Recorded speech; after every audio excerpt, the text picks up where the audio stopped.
Esdras, capítulo 8, do verso 21 ao verso 23. Olha o que esse texto diz. Então, apregoei ali um jejum, junto ao rio Ahava, para nos humilharmos perante o nosso Deus, para lhe pedirmos jornada feliz para nós, para nossos filhos e para tudo o que era nosso. Porque tive vergonha de pedir ao rei exército e cavaleiros para nos defenderem do inimigo no caminho, porquanto já lhe havíamos dito: a boa mão do nosso Deus é sobre todos os que o buscam para o bem deles, mas a sua força e a sua ira contra todos os que o abandonam. Nós, pois, jejuamos e pedimos isto ao nosso Deus, e Ele nos atendeu. Aleluia. Senhor, muito obrigado pela Tua palavra, e continua falando à nossa alma, ao nosso espírito, ao nosso coração, através dela, em nome de Jesus. Amém, Senhor. Amém. Irmãos, eu creio que você conhece o contexto desse texto. O povo de Israel peca contra o Senhor, abandona o Senhor, e no ano 722 a.C., a Assíria invade Israel, o reino norte, e faz daquele povo um povo escravo. O reino sul não aprendeu com o exemplo do reino norte, com o mau exemplo, no sentido positivo de abandonar os pecados, e viveu uma vida de desobediência, e Deus também puniu o reino sul, puniu Judá através da Babilônia. E se você lê a história, houve 3 levas de cativos de Israel para a Babilônia. Uma leva no ano 605, outra leva no ano 597 e outra leva no ano 586. Mas 200 anos atrás, Deus tinha falado, tinha anunciado que iria usar um homem para abençoar o seu povo. Esse homem não era crente, esse homem não era presbiteriano, esse homem não era reformado, esse homem não conhecia Deus, mas Deus iria usá-lo. Porque quando Deus quer usar alguém, Ele usa até uma jumenta. E Deus usa um homem chamado Ciro.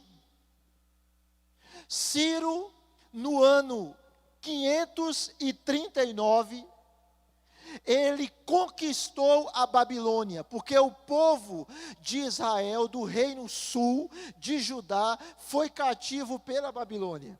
No ano 538, Ciro conquista a Babilônia. E agora o povo de Israel não está mais sob o domínio babilônico, mas está sob o domínio medo-persa. É só para os irmãos entenderem a história. Não se preocupem com as datas, se preocupem com o fluxo. Tá?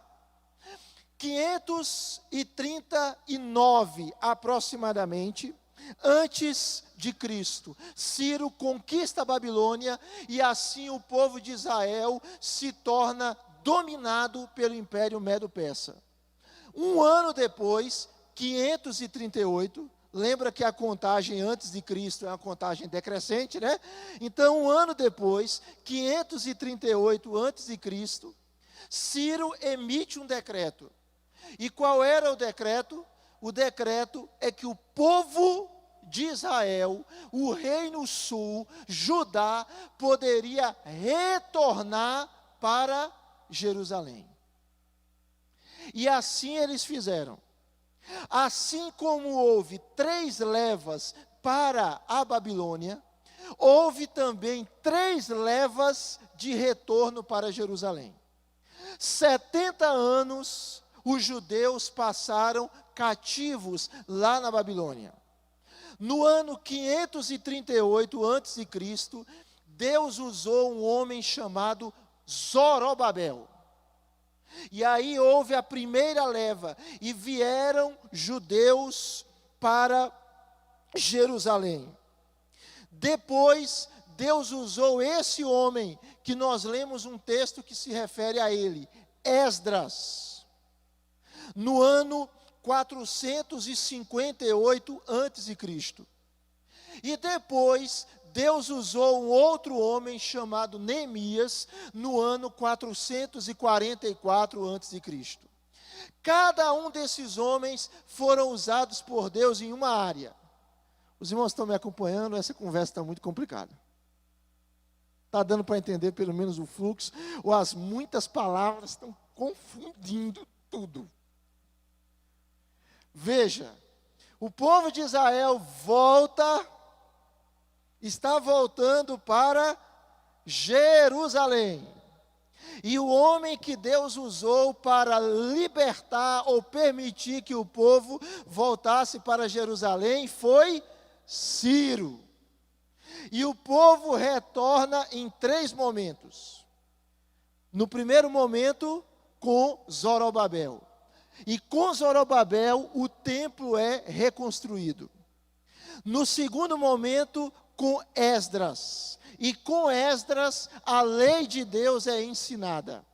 E no terceiro momento, com Neemias. E com Neemias, os muros são reconstruídos e o povo é restabelecido política e espiritualmente. Nós estamos aqui, nesse texto, no segundo retorno. Ano 458 a.C., aproximadamente. Deus usa Esdras para que eles pudessem voltar. E se você observar, era um grupo de muita gente. Muita gente. Se você notar aí na sua Bíblia, Esdras capítulo 8, vai nos mostrar que o número total de pessoas do sexo masculino era 1.496. Se você acrescenta mulheres, crianças, talvez o número pudesse chegar a 8.000. Eles tinham uma viagem para fazer. Eles tinham que sair da Babilônia e irem para Jerusalém. Qual era a distância dessa viagem? Aproximadamente 1.600 quilômetros. Meu amigo presbítero Wilson, meu amigo diácono Henrique, quem sabe 1.600 quilômetros, eles andam razoavelmente, e alguns outros irmãos aqui, quem sabe aí, dependendo da estrada, 15 horas, 14 horas, não vou nem falar mais nada para não escandalizar ninguém, né? Mas é isso. Mas sabe quanto tempo esse povo aqui demorou para chegar em Jerusalém? Olha aí na sua Bíblia, que o texto vai mostrar quanto tempo eles demoraram. Esdras, ele vai primeiro, num primeiro momento, e o texto em Esdras, capítulo 7, vai nos mostrar que Esdras chegou a Jerusalém no 5º mês. 5º mês, no 7º ano. Sabe quando ele saiu da Babilônia? No primeiro dia do primeiro mês. Ou seja, era uma viagem de 4 meses. Não tinha avião. Não tinha os carros que nós temos. Eram 4 meses de viagem. E a viagem, irmãos, voltando aqui para Esdras 8, não perca o fio da meada, e aí eu vou trazer as aplicações rápidas para a gente encerrar. Era uma viagem longa, 1.600 quilômetros, que poderia durar de 3 até 5 meses, e uma viagem cheia de perigos. Por quê? Porque havia muitos ladrões, e aqueles ladrões roubavam para sobreviver. Era uma viagem cheia de perigos, a ponto que os mensageiros de autoridades viajavam em caravanas, com medo de serem assaltados. E diante daquela viagem longa, Esdras disse para o rei, e disse o seguinte: ei, não se preocupe. Não se preocupe, que Deus guarda a vida da gente. Então eu não quero cavalos, não quero cavaleiros, não quero exército, não quero escolta, não quero nada. É Deus quem nos protege. Só que aí, Esdras, ele começa a refletir ainda mais sobre os perigos da viagem. Mas ele tinha um objetivo. Qual era o objetivo dele? Era ensinar a lei. Qual era o objetivo dele? Era restabelecer o domínio de Deus no coração das pessoas. O objetivo dele era instruir o povo na lei de Deus. A viagem era perigosa, mas ele não desistiu. O que nós aprendemos, irmãos, com isso? Nós aprendemos que nós não podemos permitir que as adversidades nos impeçam de fazer aquilo que nós devemos fazer. Eu vou repetir, nós não podemos permitir que as adversidades nos impeçam de fazer aquilo que nós devemos fazer. Amém, irmãos? Amém, irmãos? Esdras não permitiu isso.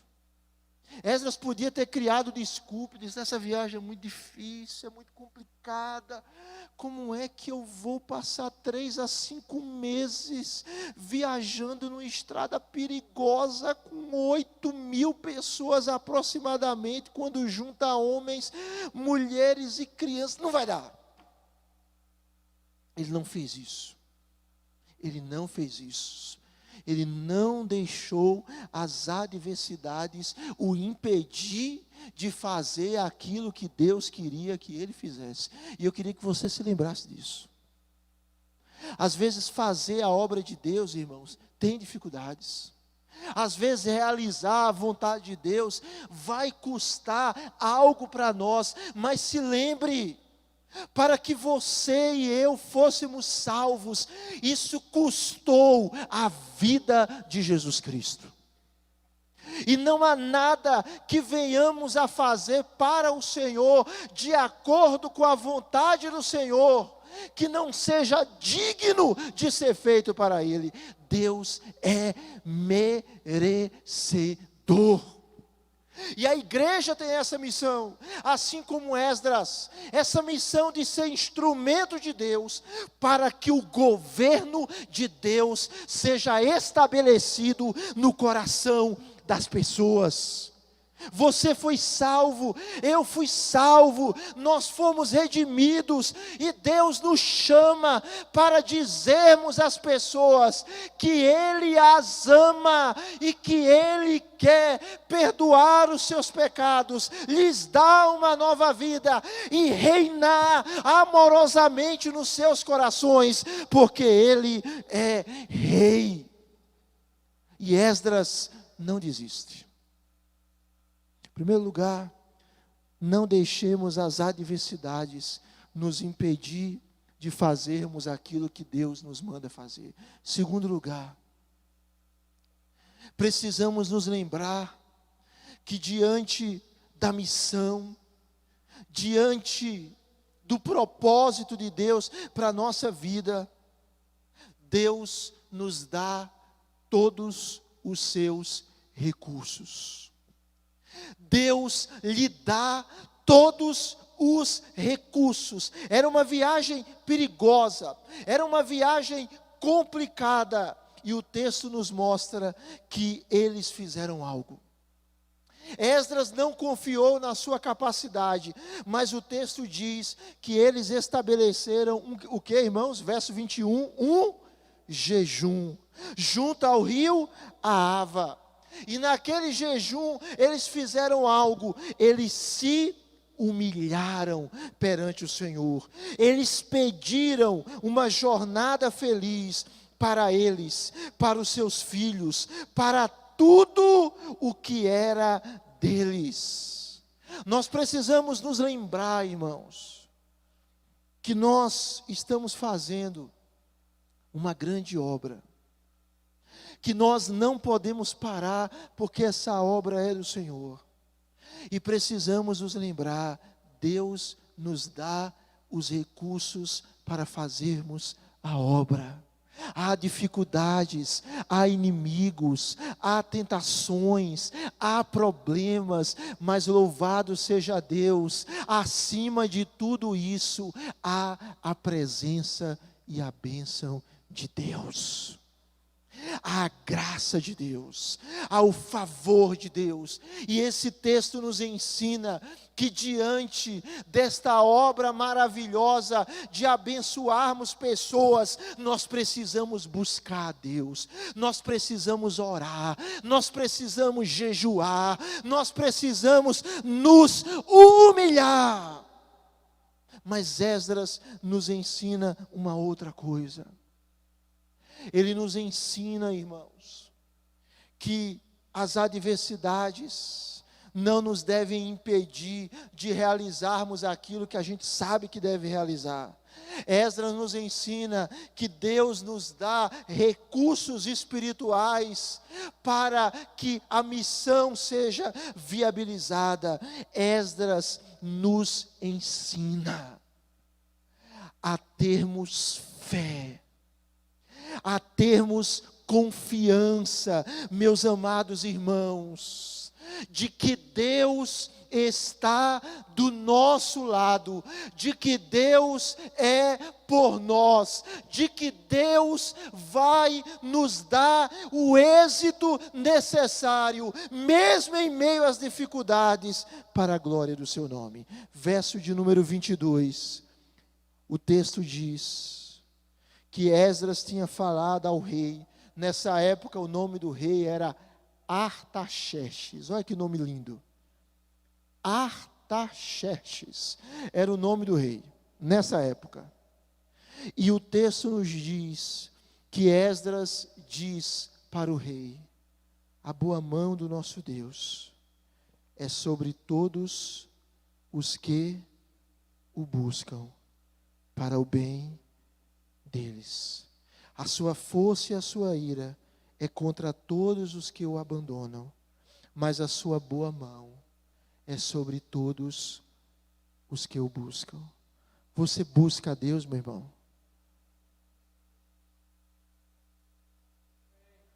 Você busca a Deus de todo o seu coração, de toda a sua alma. Deus está dizendo através de Esdras: a boa mão do Senhor é sobre você. A boa mão do Senhor não está contra você, Ele está a favor de você. E sabe por que a boa mão do Senhor é a nosso favor, irmãos? Porque um dia a ira do Senhor, por causa do nosso pecado, foi derramada sobre o seu Filho unigênito, sobre Jesus Cristo. Porque um dia a ira do Senhor foi derramada sobre Jesus. Porque um dia Jesus bebeu o cálice da ira santa de Deus. Porque um dia Jesus se fez maldição por nós, e porque Jesus se fez maldição por nós, a bênção do Senhor Jesus está sobre nós. E você pode buscá-lo, e você pode invocá-lo, e você pode orar a Ele, e você pode clamar a Ele diante da missão, diante das adversidades, diante dos medos que às vezes querem dominar o meu e o seu coração. Nós não precisamos nem devemos permitir que o medo nos impeça de fazer a vontade de Deus. Nós devemos orar e nós devemos crer e confiar que o favor e a graça do Senhor estão sobre o seu povo. Louvado seja o nome do Senhor. E é isso que Esdras nos ensina. E o texto termina. O texto diz, verso 23: nós, pois, jejuamos, nós nos humilhamos, nós ficamos um tempo sem comer, para nos lembrarmos que não só de pão vive o homem, mas de toda a palavra que procede da boca de Deus. Nós ficamos um tempo sem comer, para nos lembrarmos que quem nos sustenta não é o alimento é um instrumento, mas quem nos sustenta é Deus. Nós ficamos sem comer para nos lembrarmos como nós dependemos de Deus, como nós somos frágeis, como nós precisamos do Senhor. Nós jejuamos e pedimos isto ao nosso Deus. E o que é que aconteceu, irmãos? E Deus fez o que em favor do povo? Nos atendeu. Se você olhar o restante do texto, capítulo 8, verso 31, leia aí, observe na sua Bíblia, 8:31. Partimos do rio Ahava no dia 12 do primeiro mês, a fim de irmos para Jerusalém. E o que é que aconteceu, irmãos?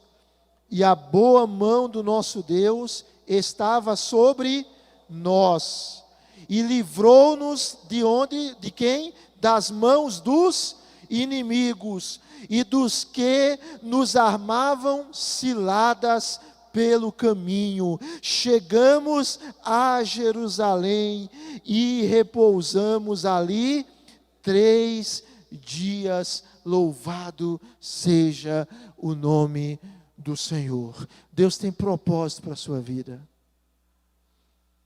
E Deus quer cumprir o propósito dele para a sua vida.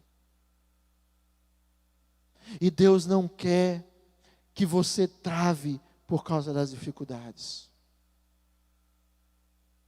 Às vezes as pessoas, irmãos, esfriam na fé por causa das adversidades. Às vezes pessoas deixam de servir a Deus por causa das adversidades. Às vezes pessoas abandonam a família da fé, a igreja, por causa das dificuldades. A sua família tem dificuldades? Hã? Quais as famílias aqui que têm dificuldade? Levanta a mão. E você abandona a sua família porque ela tem dificuldade? Você abandona seus irmãos, seus filhos, seus pais, porque ele tem problema? Não, porque você também tem. Que nós temos. Você está no trabalho, tem dificuldade no seu trabalho? Hein? Todo trabalho tem. Você abandona o trabalho porque tem dificuldade? Hein? Está difícil, eu tenho colegas difíceis, não abandona. Tem dificuldade aqueles que estudam, tem colegas difíceis na escola, na faculdade? Tem. A gente não para a nossa vida, nem abandona determinados locais por causa das dificuldades. Queria só lembrar novamente, Deus tem uma obra grande na sua vida. Não deixe as adversidades lhe desanimarem. Não deixe os problemas lhe fazerem abaixar a cabeça. Olhe para o propósito de Deus. Olhe para a Escritura. Olhe para os planos de Deus para a sua vida. E os planos de Deus, como Ele mesmo disse para o povo de Israel, quando esse povo ainda estava cativo, são planos de paz e não de mal. E diante dessa realidade, Esdras nos ensina a nos humilhar diante do Senhor. Esdras nos ensina a orar e a dizer: Senhor, nos abençoe, Senhor, nos guarde do mal, Senhor, nos livre, Senhor, nos proteja, Senhor, nos agracie. Esdras nos ensina a confiarmos no Senhor, a sabermos que a mão do Senhor está a favor daqueles que o buscam. Ela está contra aqueles que o abandonam, mas ela está a favor daqueles que o buscam, e ela está a nosso favor por causa de Jesus. E nós podemos orar, e nós podemos buscar, e nós podemos ter a mesma experiência de Esdras. E Deus e o Senhor nos atendeu. Vamos orar, irmãos. Vamos buscar esse Deus que nos capacita. Queria lhe convidar a ficar de pé.